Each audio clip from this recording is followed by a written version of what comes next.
Welcome to Unsilent with your hosts Dave and Brian. This is not another current events podcast. We are digging deeper, diagnosing, and discussing what's really going on today, how we got here, and providing observations for future generations.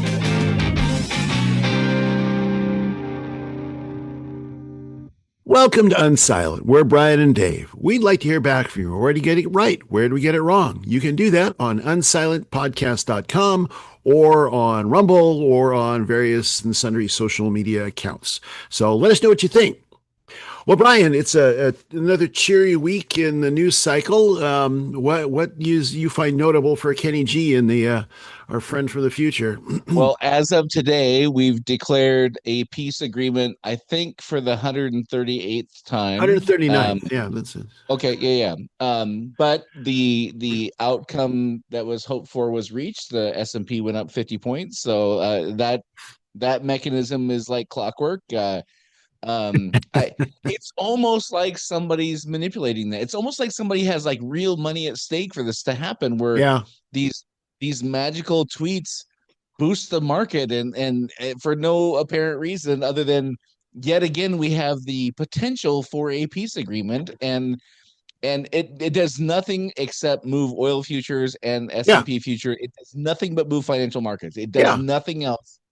Almost as if that's the intended outcome. Well, I think there's no question it's the intended outcome. I mean, if you look at oil, if you think about, I was listening to one podcast talking about how much oil has been taken offline so far, like 1.5 billion barrels or some such thing has been, the only reason we haven't seen more, impact so far, just in terms of the real world, is because of all the nations are releasing from their strategic petroleum reserves, or SPRs, including us. Including us. Oh yeah, we've done a ton, and including China. China's probably got the biggest SPR in the world, and so they're.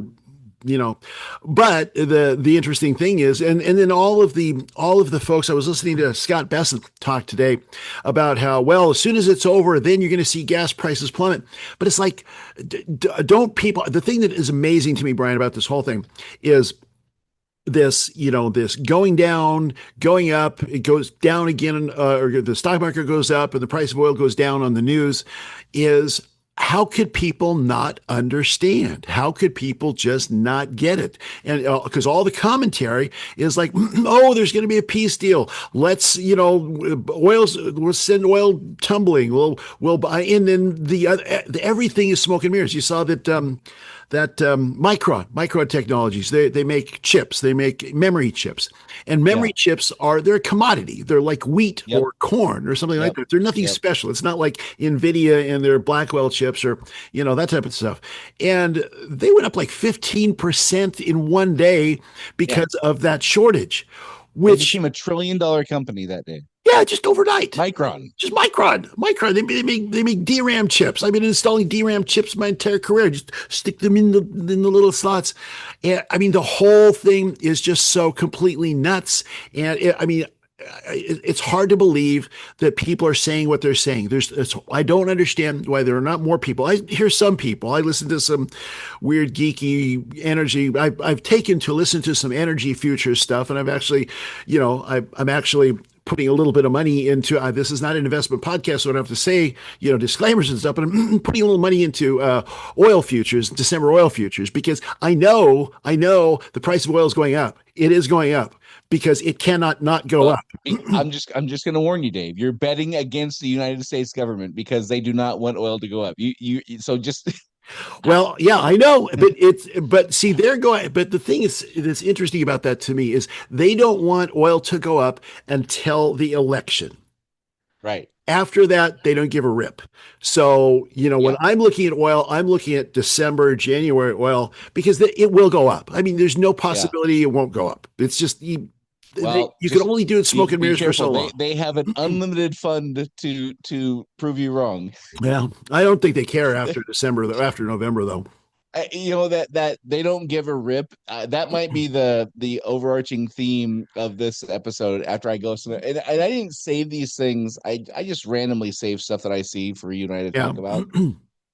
There's no rhyme or reason to it. I just, that's interesting. I'll save that. And 50% of the stuff I save we never talk about. Sure. But there's a theme that really emerged from the things I saved, and we'll get to that in a little bit. First, to the degree you want, Dave, you have a personal story that is going to help listeners in the future. Yeah, we're going to be able to illustrate the great change that's happened to our society over the last several decades. And then the stuff I have saved will also illustrate how the governments, plural governments, are working with that or in alignment with that to get their own needs taken care of. And so we'll get into that. So anyhow, share away. Yeah, you bet. So on May 16th, my dad passed away, not unexpectedly. And so it was peaceful. It was great in terms of how, as great as a death could be. Everybody should die the way my dad died, peacefully in his bed, all of that. At 98 years old. At 98 years old. I mean, so 98 years old, peacefully at home with his family, as death goes, pretty doggone good. I'm happy for that. I miss my dad. Having beaten hospice like 3 times or something like that. Yeah. Like he had a he beat the odds. He won the longevity lottery. So that was all that's good. And so as happens when somebody close to you passes away, you start going through their stuff and now I've known my dad for 62 years now, so a pretty good chance to get to know a person. As we were going through his stuff, my daughter, she calls me, she says, "Hey Dad, come in here, look at this." And so I can look, and there's this news article from like the late 50s, and it was about how my dad, they were at the lake. My dad and my mom were at the lake this one day. And there was somebody that fell off a boat or something in the middle of the lake. And so my dad swam out, rescued them, drugged them to shore, prevented them from drowning. And then after that, according to this article, swam back out into the middle of the lake, dove down to the bottom of the lake and retrieved the gal's purse and brought it back. Nice. Now, what's interesting to me about that is I'd never heard that story. I mean, it's just in that generation, that's just what you did. I mean, that's just how he did. And so I was like, wow, that's amazing. Just amazing. Yeah. And first of all, obviously my condolences for losing your father. You and I have spoken several times off the podcast about that. So for those of you who think I'm just a heartless bastard, I'm not quite as bad as you think. We've talked. Yes. You and I talked about this a few weeks ago, the kind of generational differences, like my example, not knowing your dad's story, that particular story. The guys over there, like my version was that they literally went over and saved the world. But I didn't have any like concrete, like specific examples. This is a very concrete, specific example. Your dad probably did that just because it was the right thing to do. Yeah, exactly. Right? They needed help, and that's what you do. You see somebody who needs help, and you offer that help. Exactly. And you went, 57 years from the time that you could comprehend a story like that, from age 5 till now, never having heard that story. So not only did he not seek, recognition. He disallowed it. Recognition was not allowed because he didn't tell anybody. Right.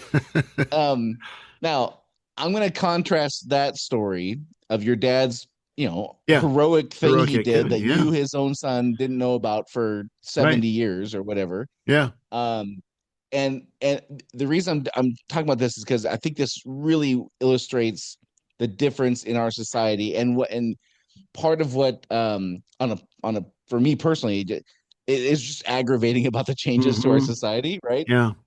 I grew up admiring guys like your dad. I watched Westerns because they were about guys like that. I mean, that I was captivated by those kinds of people, like fictitious or real, right? And we're going to contrast that heroic story with this. Now, I'm reasonably sure this is not an AI generated image I'm looking at. It's a screenshot of a LinkedIn post. All right. I'm like 90+% sure this is not AI. I could be wrong, of course, but here's the LinkedIn post. Now let's contrast this with your dad's story. All right. So here's this guy, whatever his name is. I was in line at Starbucks this morning when the cashier looked at me and said, "Sir, that'll be $6.18. And that's when it hit me. 618, 6 habits, 1 mindset, 8 streams of income. The universe is always speaking. Are you listening? Most people see coffee. Leaders see coded messages about scalability. Now, so, okay. So what's the difference between those two stories? On your dad's heroic story, all action, zero recognition. Yeah. 100% effort, taking care of others, all that stuff, Yeah. no recognition. Right. This is all about gaining recognition, having done nothing. Except buy Starbucks coffee. Except buy Starbucks coffee and conjure up some hidden meaning that dopes like me and you Right, can't right. can't understand, Right, that exactly. only chosen gifted leaders like Leaders. this It's guy. leaders. That's leadership, Brian. I, I think these two things illustrate what I've Yeah. been trying to say for 2 years in this podcast of the difference in the generations Yeah. of of doing the right thing for the sake of doing the right thing versus posing as doing the right thing for the recognition and the moral superiority. Right. Intention versus action. Right. Intention versus action. I mean, because an intention is easy. I can intend. Yeah. I intend to end homelessness today. Now, do I get credit for ending homelessness in Washington State today? Well, I should by today's standards. Listen, that message would get you elected governor in California. That's absolutely exactly right. And regardless of the actions that follow on, it's all intentions. Right. So in 1950, whatever, when that thing happened to your dad, I'm guessing, the reporter found out from like people who told people who told people Right. who Right. your dad did not call the reporter. Right. Right. Yeah. This guy is blasting this all over LinkedIn. And look how awesome I am. I had this epiphany. It's like a spiritual leader or something because he got something out of his cup Yeah. of coffee. Coffee. Yeah. Yeah. It really I get careful with my language here. It really sickens me. Sure. Just to watch Yeah. it feels to me like a moral deterioration. Well, absolutely, 100%. Because, well, on a very practical level, if all you have to do is say you intend to do something, then nothing beneficial really ever does get done. I mean, just Right. take it up to the most base level and say, well, that means that we don't have to do good things. And so there's going to be less good things that get done because we're spending all of our time trying to make ourselves look, important and enlightened and all of Enlightened, that. morally superior, Exactly. all that stuff, right? And so good stuff doesn't get done. And then the other thing, I think kids see that, and then there's no, encouragement to live a selfless life. I mean, like in my dad's situation, people drown trying to save other people from drowning. It's just Right. part of what happens. It's not an easy thing to do. It's a hard thing to My do. wife has an uncle who died that way, trying to save his members of his family from Yeah. drowning, and he ended up drowning in the process. And Yeah, they're hard things to do. So a lot of times the beneficial actions are not easy actions at all. So it's not even just, are you taking good actions, but are you risking, I mean, like that, and when that is lost, you're going to have a society that is just, it's weak and it can't deal with crisis. It can't deal with any kinds of issues that will cause you, that would normally, or that in a normal healthy society would cause you to extend yourself beyond where you're at today. So it's a very dangerous place to be. Right.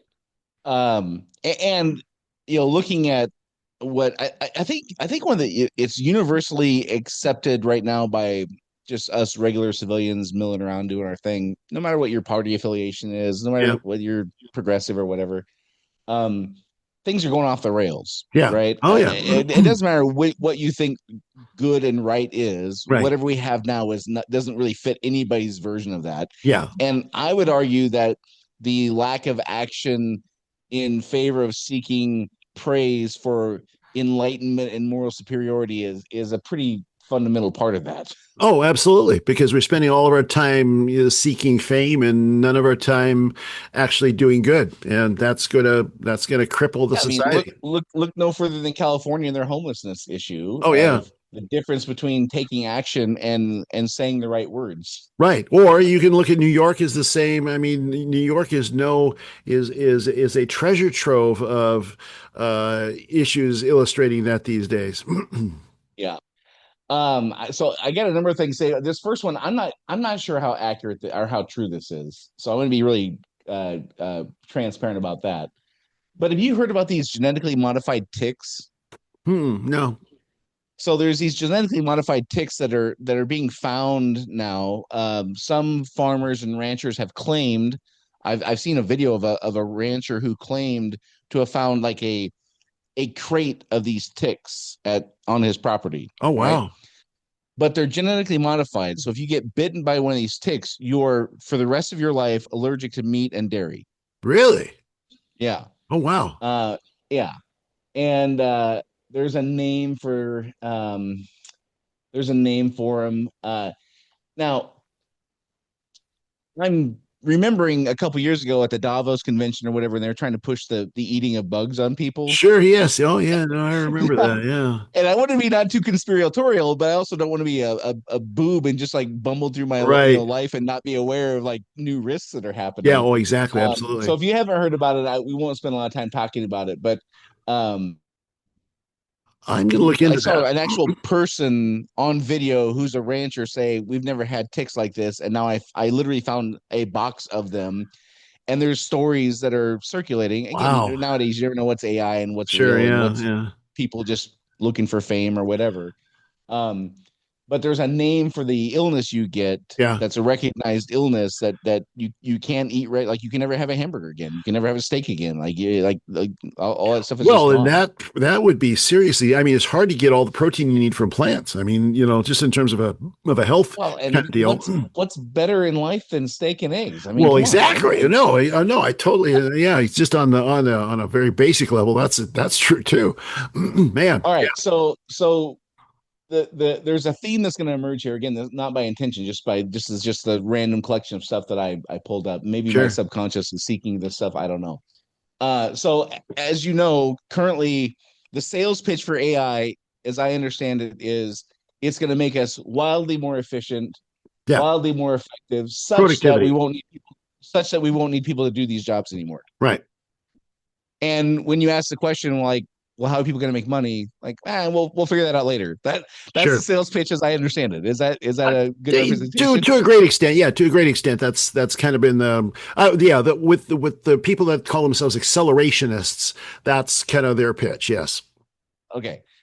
So I would say that it's fair to say that there's growing uncertainty about what the future is going to hold, which is Oh, always totally. there. But in this case, like, what are you going to do to provide for your family? Yeah. And they toss out these things like the UBI, the universal basic Yep. income, and Yep. okay, let's say you had a $5,000 a month universal basic income. If you go to any area, whether it be rural or urban, Mhm. there's better places to live and worse places to live. Yeah. How do you decide that? Well, yeah. I uh, mean, yeah. how do you decide who gets to go on vacation and where? Like which resorts are going to be for which people and which cars? BMWs are nicer than Hyundais or Right. whatever it is. Like there's going to be a disparity in quality of products Of course. and dwellings and all that kind of stuff. But a universal basic income that is supposed to like set. I don't understand how that's supposed to work, and it seems like nobody is really working on that. No. Um, there is a lot of people working on making the improvements happen, and the case that I left out, the sales pitch, the part that I left out was, well, if we don't win this, China will. Yeah. No, that is the basic accelerationist pitch. Is like if we don't do it, somebody else will, and then they'll take over the world because it's the new Manhattan Project. It's more powerful than And anything we've I'm ever done. reminded of my mom when I was like, 8 years old. Okay, well, if your friends were going to jump off a cliff, would you do it too? That Yeah. that Right. that kind Right. of sounds Exactly. like a fitting kind of a thing here. Okay, Yeah. so there's growing uncertainty. Nobody's really invested any effort into figuring out like how we're all going to be happy and successful in the post AI world. Sure. We're actively working out how to replace jobs. So okay, so in this new what does this say? Just gonna read this word for word. Okay. The federal government is targeting anti-AI and data center activists.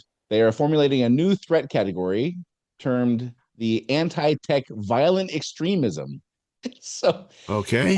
among some documents found in a tranche obtained by Wired is a New York Intelligence and Counterterrorism Bureau report that warns of widespread upheaval in response to AI adoption. Of particular note is a novel term for what the Bureau purports to be an emerging extremism threat. Quote, the chaotic atmosphere that may result from emergent AI technology in the next 5 years may fuel large-scale protests that devolve into civil unrest and anti-tech violent extremist activity, especially in large urban areas such as New York City, end quote. The report reads, the term, quote unquote, anti-tech violent extremism does not appear in any publicly available DHS or FBI domestic extremism reports or guides and represents a novel grouping of a wide range of ideologies under a single extremist category. So, interesting. No interest in explaining to people or figuring out how people can thrive and survive in a post-AI world. Lots of energy put into how to make it happen. Yeah. And now we're putting energy in how to quell the unhappiness that may result. Well, there's an incredibly apt parallel between in the Industrial Revolution, and I don't know if you got it down on your list of things to talk about, but I'd be interested to talk about the Pope's encyclical on AI, his first encyclical on that, which just came out this last week, which is fascinating.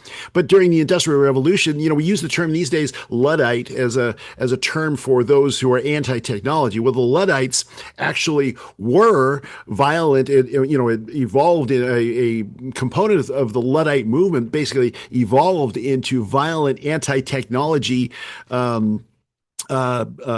movement back during the first parts of the Industrial Revolution, very, very much along the same lines of the same kinds of things that were concerning for, well, these machines are going to take our jobs, AI. Now, AI is a different class. It's so if you got the Industrial Revolution here, AI revolution is way up here, not just in terms of sophistication, but in terms of the impact, I think. Sure. But it's fascinating. I have not read the Pope's encyclical yet. I'm not a Catholic, and so I don't typically read encyclicals. I don't think I ever have. But I am interested to read what he said because I've seen excerpts from that. And the name of the encyclical, of course, they always have it in Latin, and it's Magnificat. What is it? Basically, Magnificent Humans. Is the name of and he goes, and it's long. I think it's like 70 or 80 pages or something like that. And he talks about how the dangers of artificial intelligence and some of these things you're talking about, if we lose the humanity of the benefit that humanity brings because AI replaces us all, then we've not served ourselves well. So anyway, it's a fascinating thing, and it kind of flows into what you're talking about. Yeah. Okay. So that's now we're preemptively getting in front of the anti-AI extremism. So, what are some people supposed to do if they're uncertain about their future, that nobody's really taking any time to explain? How are you supposed to ask and air your grievances about this kind of stuff? if I don't think there's a forum right now. I don't think there's anybody really interested in anybody's thoughts on that. And when unemployment does hit whatever percent, unlike the Industrial Revolution, back then you could, if a plow was taking or a tractor was taking your job working the field, the answer was you can go get a better education, learn a different skill set, whatever. Well, AI is going to be ubiquitous. There's no educating your way out of the AI revolution, as I understand it. There's no industry that's going to be safe from it, as I understand it. So what the hell do you expect people to do? Just shut up and go hungry. Yeah, no, exactly. And that's why it's interesting if you look at the attitude towards AI in America, in particular in America. If you look at it worldwide, the attitude here is different than it is across the nation. Or across the world, rather. In a lot of places in America, there is a majority anti-AI attitude nowadays. Now, there's people that are, of course, you don't find that in Silicon Valley. You're not going to find that in the financial centers, et cetera. But there is a tremendous, upsurge in that very concern because, like, for instance, if the concern with universal basic income as an example, whoever pays you has control over what you do. Right. So I don't want universal basic income, not because I won't take the money that somebody gives me, because I don't want the control that whoever gives me the money is going to demand from me. So, Right. so UBI is not a solution for this any more than socialism has ever been a solution for anything. It's just not, Right. it doesn't work.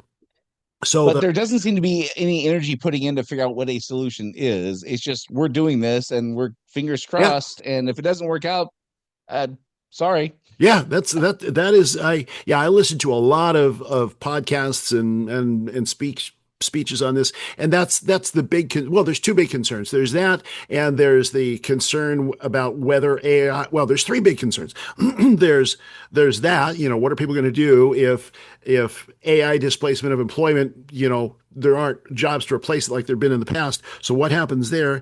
What the other one is, AI is mostly controlled by mega gazillionaires right now. I mean, so you got Yep. Elon Musk and Mark Zuckerberg and Satya and Yep. all the big guys. So what if they have the productivity machine? A handful of people on Earth have the productivity machine. Now I start to sound like a Marxist when I talk like that. So what if you get that? and then and then the third one is the most ominous one is the Terminator scenario. What if AI's intentionality, what if its alignment with what we want to do is diverges at some point? So yeah, it's a dangerous time, and I don't think enough Well, people are thinking about it. and I would add in a fourth one, which is if you do only have this handful of super, super wealthy people developing AI and they're writing code to tell AI how to operate, Right? part of that code they're writing is whatever morality they They want have AI to operate within, right? exactly. Yep. And those ultra wealthy people do not have the same worldview as your average citizen Right. as Right. far as morality and what's right, what's fair and unfair Yep. in lots of different terms. And so if you have uber rich people writing morality code based on how they see the world, which is a not how most, like not Normal how the folks. 99% experience Right. the world.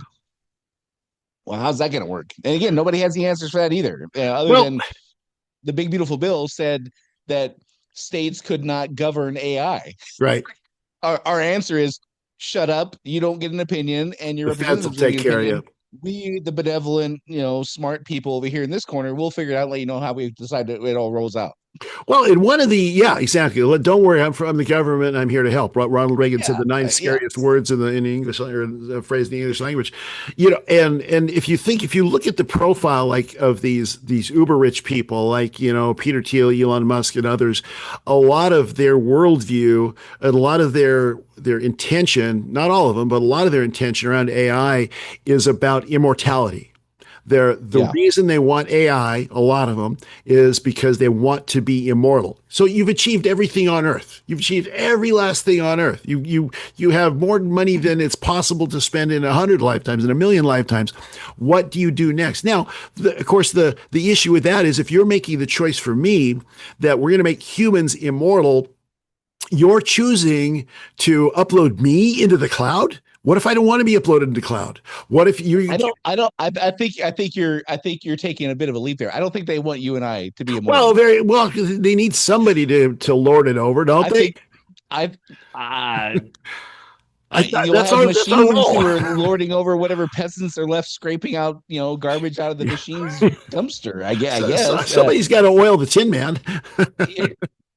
But you'll have robots that oil the other Yeah, robots. Um, I'm not nearly as religious as some folks who believe this, so I'm sure. not speaking from an educated point of view. But it does feel to me like they're trying to be God. Yeah, it's 100%. You've said it before on the cast. It's the Tower of Babel. It's the whole story Yeah, of the Tower of Babel. It's people, they want to be God, they want to control all of us, and they want to believe that there's nothing they can't do. yeah. Okay, this other story is from Belgium. This is a guy who was sent to prison for hate speech. He gave a lecture at a Catholic university where he linked mass migration to crime and deterioration of our quality of life, according to his quote here. Here's what he's saying: every single point I made was 100% the truth and based on scientific evidence. Um, Cynically, even the judge that convicted me admits as much by writing in her verdict, quote, even if all the statements made by so-and-so are based on scientific evidence and statistics, it makes no difference to the criminal intent. His name is not charged with spreading false information. He's charged with presenting facts in a way that incites hatred against persons on the grounds of one or more protected criteria in the anti-racism law. So, Wow. you can be telling the truth, but if it results in some conclusion to be drawn that we don't like, you just need to go to jail. If 2 + 2 = 4 makes you hurt your feelings, then you need to go to jail. And you have to go to jail. Yeah. Yeah. So this is not just a U.S. thing, and I Oh would no. argue that even based on what I see, Europe is having a harder. They don't have the First Yeah. Amendment, so they're Yeah. having a harder time with this than we are. Yeah. Well, I would say I was watching what was it? The kingdom, the rallies in Great Britain over the weekend, something or other kingdom rallies, restore the kingdom or something or other like that. I can't remember what they called them.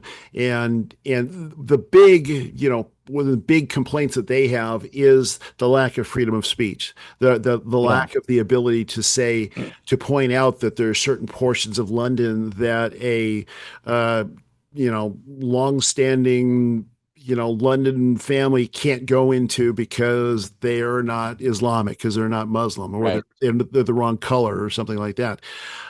So this is, it's definitely not just in the U.S. In fact, I think you're right. I think that it's worse in other parts of the world. Now, I think we are also, one of the reasons for that is I think we're also just one election away from that being reversed here, because all you have to we've got the Supreme Court that has been strongly supporting free speech, and we've got a lot of things that have gone our way, traditional conservatives, in the last several years. Well, since Trump has been in office a second time.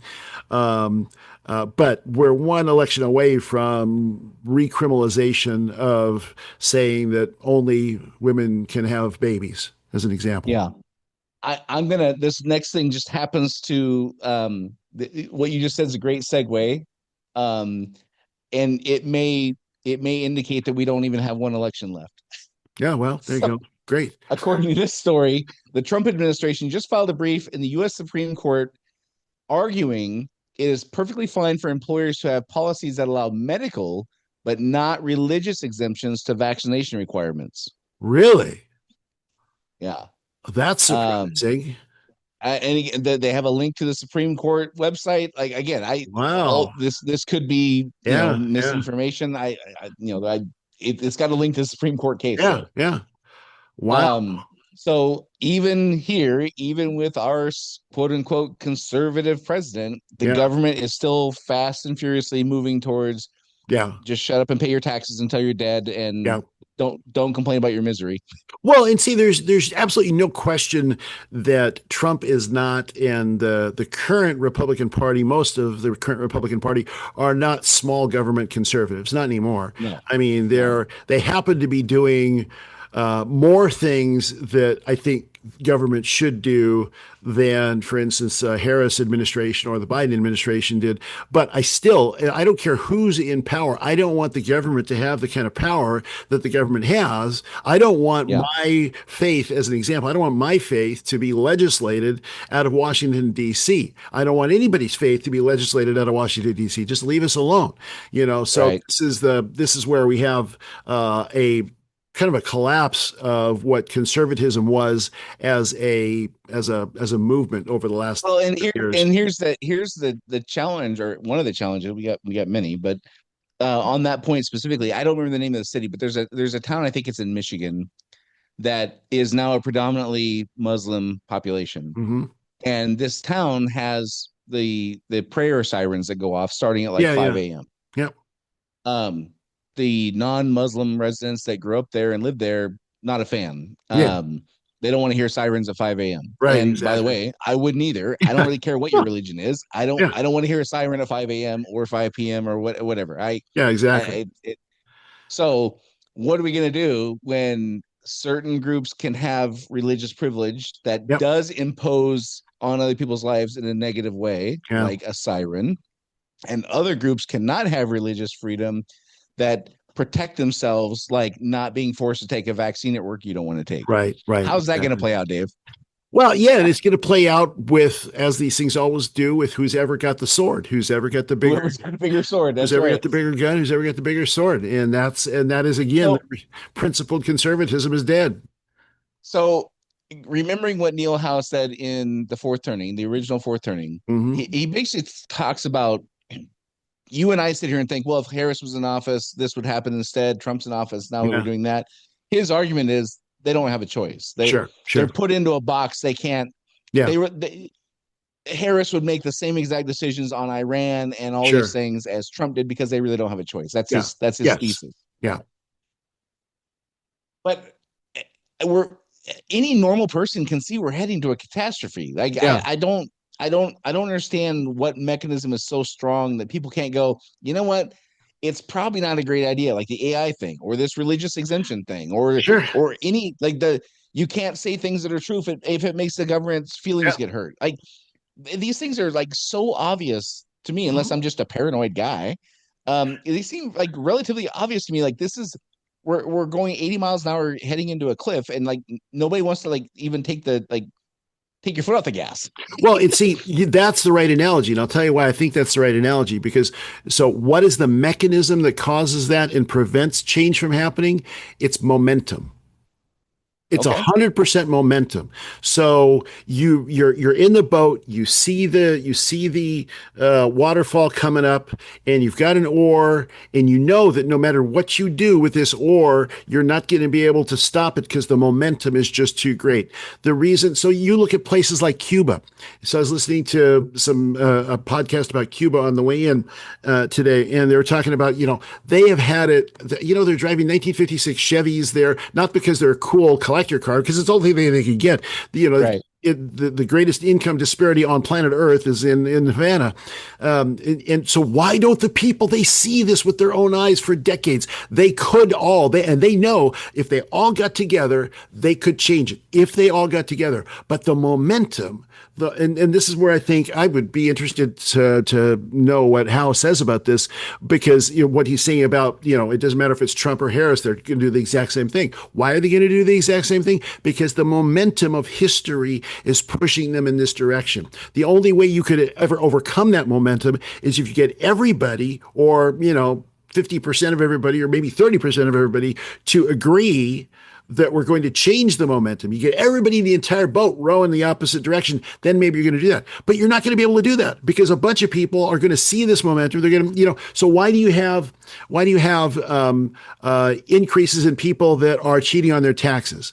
Because they're saying, well, if they're going to do this, well, I'm the sucker for not going along with it.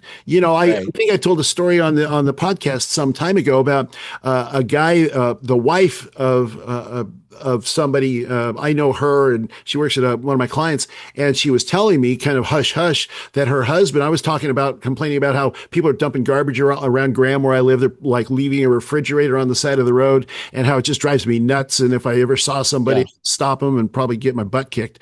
And she said, I caught my husband doing that. I said, your husband? No way.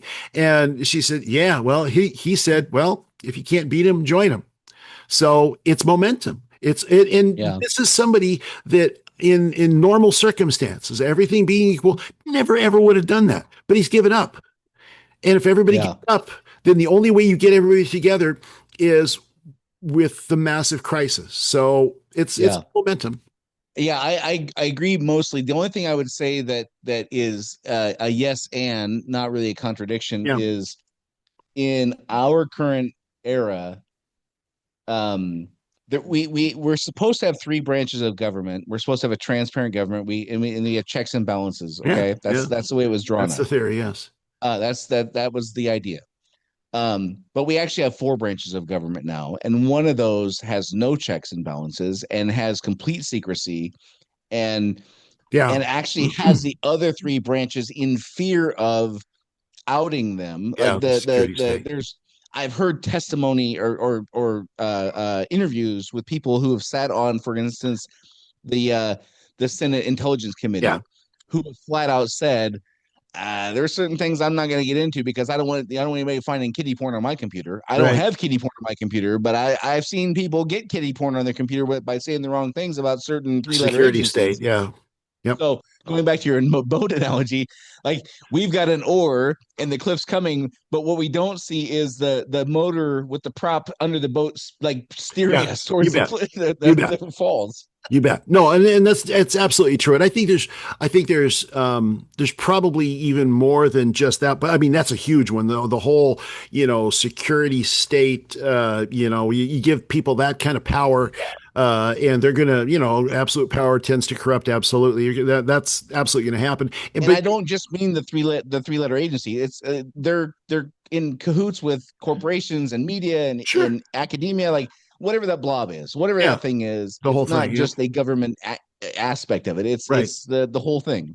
The military industrial complex that Eisenhower Right. warned us about, that's part Yep. of, that was kind of the baby that was in the era where it just started to form in real and got real power. And yes, exactly. And internationally, the people that all collaborate in that same upper stratosphere of power. Yeah, there's no doubt. And that's, I would suggest that couldn't exist with the level of power it does without people giving up as well. I mean, without people kind of, saying the momentum thing. I mean, it's absolutely true. I think all these things work together to reinforce that we're heading for the water ball. Bottom line. Yeah. And like the AI thing, we talked about this a couple weeks ago. Like I've been told for the last 20 years we have to conserve water, and now I live in a part of the country where like water It's is a important. legit issue here. Yeah. Yeah. I mean, everybody has a swimming pool, but water's and also like we have to, It's your transfer backup our water reservoir. from a third of the country away or whatever. Right. But no conversation about water problems when it comes to building AI data Sure. centers. None. Like and the power that's necessary. Yeah, we have brownouts in California every year. That sucks. But hey, we got to have this 5,000 acre AI data center. And if you have any objection to that, you're now an AI extremist. Yeah, or you're a denier. Yeah. Like come on, like what? All right, last one here. A judge has ruled that corporations can vote in some Delaware elections. Okay. Delaware Superior Court judge, blah blah blah, said the town of Fenwick Island was not diluting human votes by allowing companies and other legal entities that own property to cast vote in municipal elections. Oh. So I don't think Interesting. that's how the framers drew it up. No, because a company is controlled by a person, and it's supposed to be, one person, one vote, and so how does that, and how does that even work with like census? Because you would then have to count companies in the census as people, as individuals. So, Dave, you're trying to use I know, logic. Stop I know. it. I'm trying to overlay reason on top of it, and that's not possible. But there you go. I mean, I tell you, I can understand the impetus behind that. I'll tell you why.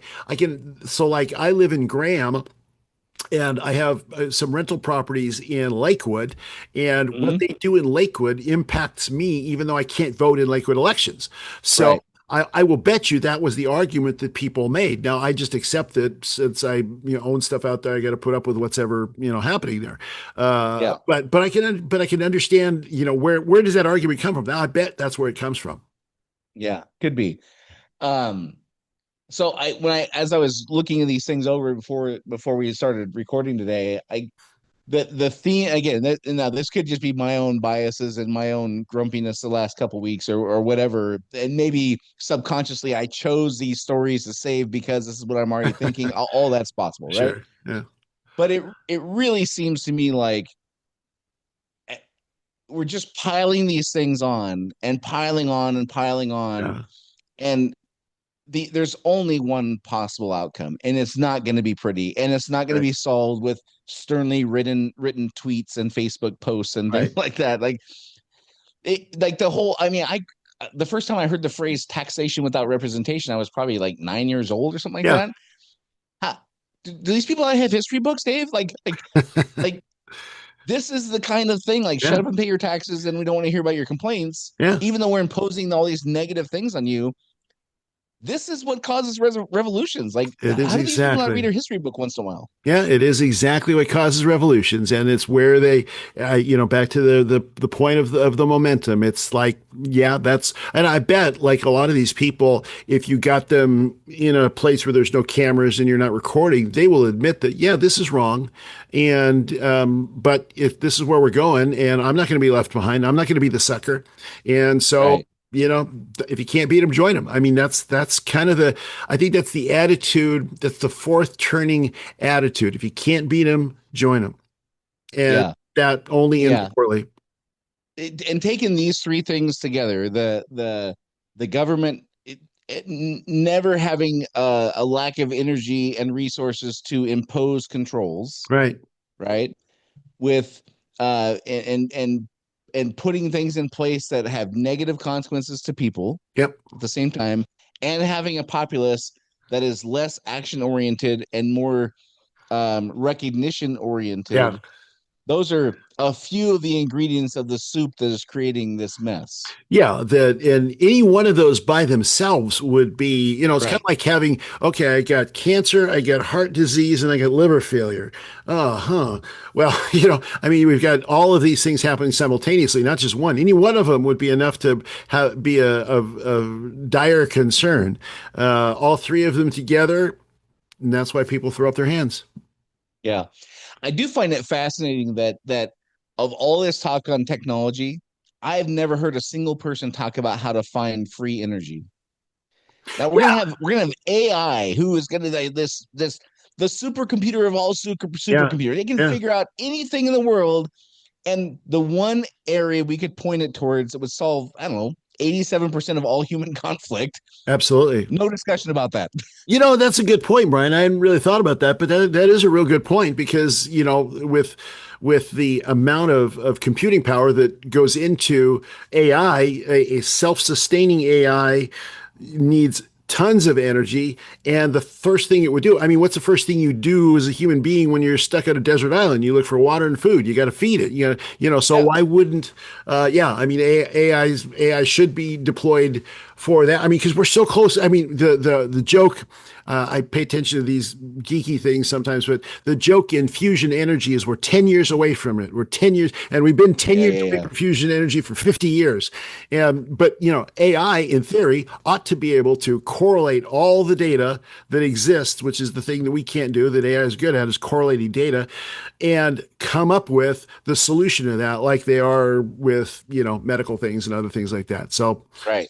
very. And if I'm gonna go down a bit of a conspiratorial route here, but not like, I'm not trying to be like crazy, but um I remember hearing stories of a guy who built a car that would run on water. Oh yeah, I remember I hearing that in know. like the Yes, yeah, 90s. yeah, yeah. I remember hearing stories about a guy who had a carburetor in like the The 60s fish that got like carburetor. 200 miles to the gallon or something like that, I right? would think it was called the fish carburetor. I remember that. Okay. If you develop that carburetor in your garage today, it's automatically classified. Hmm. Anything that improves fuel efficiency is immediately classified upon development. Yeah. Okay. Almost all wars are fought over energy. Hmm. And we classify any revolution or evolution or improvement on energy Sure. efficiency. And I'll go one step further into more tinfoil hat. Um, Tesla he wanted to develop a device that would transport Transmit. free energy around the globe. Hmm. And he had support from, I think it was JP Morgan, until JP Morgan asked him, cool, where do I put the meter? Right. And he said, no, no, no, no. Like Tesla's like, no, no, there's no, it's free. Like that's the idea here. Right. And he immediately lost all his funding from JP Exactly. Morgan, Yeah, and he right? died poor. And I'll go even one crazier step now. I've heard people, legit scientists, talk about how the Great Pyramids um, may have been like batteries. And Hmm. I didn't know this until like 2.5 weeks ago. I had been told my whole life that the Great Pyramid in Giza was a tomb. Hmm. Yes. Tomb.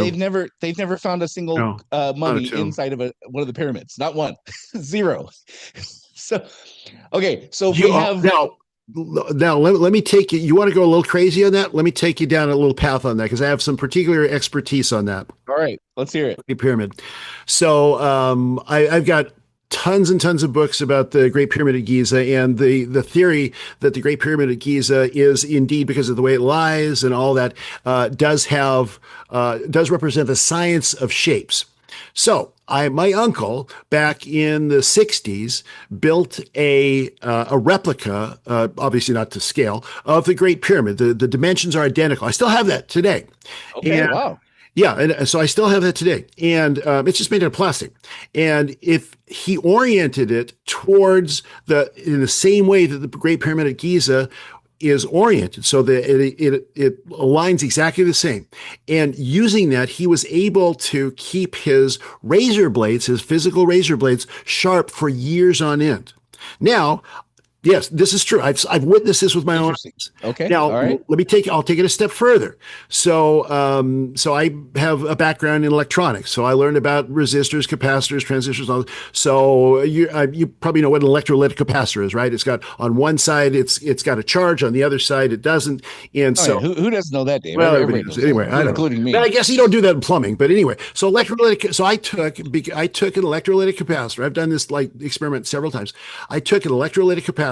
I discharge the whole thing. So there's no energy in the capacitor. I can test it with a multimeter. See, there's no energy in it at all. I take it. I align it with inside the Great Pyramid, model that I've got. I align it with the proper, orientation on the Earth, and I can charge the capacitor over and over and over. I can charge the capacitor. Now, I did this when I was in my early 20s until my friends thought I was involved in witchcraft or voodoo, and so they thought they're going to have to call an exorcist over, and so I stopped doing it. But I actually showed my daughter that the other day. I said, so let me tell you, and I told her this story, and she said, really? That's really weird, Dad. Yeah, it's really weird. But there is something. The bottom line is there is something to that. Now people are probably going to think I'm possessed by the devil or something, but that's okay. it's just a piece of science. I watched a documentary, and again, documentaries they can steer you down whatever path they want. Sure. I'm not saying every documentary is like 100% true, Yeah. but and they're good at what they do. They make compelling stories, and you finish the thing coming to the conclusion they want you to come to. I accept all that, right? But they were talking about this particular acid that's found, residue of this acid that's found in the Great Pyramid that is a result from some kind of electrolysis or something that you're describing, some kind of whatever it is. Yeah. And they also found this chamber that is like tuned to a certain frequency that would be like playing an F sharp note on a piano. It's a particular frequency, right? And when you take all these scientific things and put them together, like, yeah, it's a big battery, right? Yeah, exactly. If you had the right sulfuric acid and the right whatever mechanisms for you could create a battery, emissions to leave or whatever, you have a big battery. Yep. All right. So we have all these restrictions on energy. We're not interested in like finding out if that's really what was going on with the Great Pyramid, for example. And I'm not, in 30 years, I've never heard anybody talk about trying to reproduce that car that ran on water. Yep. In the fish carburetor from 1962 or whatever. Zero conversation about that. Almost all wars are fought over energy. Yeah. And we have this super duper computer that'll do anything in the world we want, and we don't want it to find energy. Yeah. So help me understand that, Dave. Yeah, so that's and that gets to the other kind of energy. The real power in the world is this control of people. That's why. That's the bottom line, right? Yeah. It's just the power of people. Because you're exactly right. All of these things, we've had all these things, and I mean, it's just frustrating because you should be able to you look at gas mileage in cars. The carburetor is designed to transition that gas into with vapors and burn it and all that. How is it that it hasn't advanced more than, I mean, we should, if it advanced how computers advance, we should be getting 1,000 miles to the gallon for our gas by now. But, that again puts, it's almost like somebody doesn't want that to happen. Somebody doesn't want that to happen because their cash cow goes away. Yep. And their control mechanism, like energy is the ultimate control mechanism. Absolutely. Yep. It doesn't matter how rich or poor you are. Like there's energy, food, water, shelter. It's only a handful of things that anyhow. I don't know. This whole soup we're in is not very fun at many moments. No, it isn't. Nope, exactly right. And And I admire your optimism. You're one of the most optimistic people I know, and I'm optimistic to get once we get past this phase. But I am not. It's not very fun to go through. I can tell you that. No. Well, yeah, I gotta keep the eyes on the light at the end of the tunnel, and hopefully it's not a freight train. Sometime I'm going to ask you. We don't have time today, but sometime I'm going to give you a heads up and let you prepare. I'm going to ask you what has to happen to somebody psychologically to not want everyone to be happy. Yeah. Now, I'm not saying I want to like go have beers with everyone. There's just plenty of jerks in the world I don't want to hang out with, but they all deserve to be happy, and sure, they shouldn't have to live under these kinds of restrictions and what if you and I had the power. I would like to think that if you and I had the power, we would not. Now, again, I know that the absolute power corrupts. Absolutely. I hope that we would have the foresight to create a council of people who keep us in check or whatever. But forget the actual actions you could take. Like, what happens to your heart and soul to make you want to penalize other people for your own advancement? I don't quite understand that. That'd be a good episode. Enlighten me on that someday. Yeah, that'd be a good episode to chat about. Yeah. All right. Well, as Dave said at the beginning, if you think there's anything we said that's especially right or wrong, we'd love to hear about it. You can do that in the comments section. Rumble has a great comment section, or unsilentpodcast.com. Until next week, this is Dave and Brian signing off. See you next week. Do you want to be unsilent? Make your voice heard on our social media channels and share where you think we got it right or wrong. Go to unsilentpodcast.com for social links so you can join the discussion.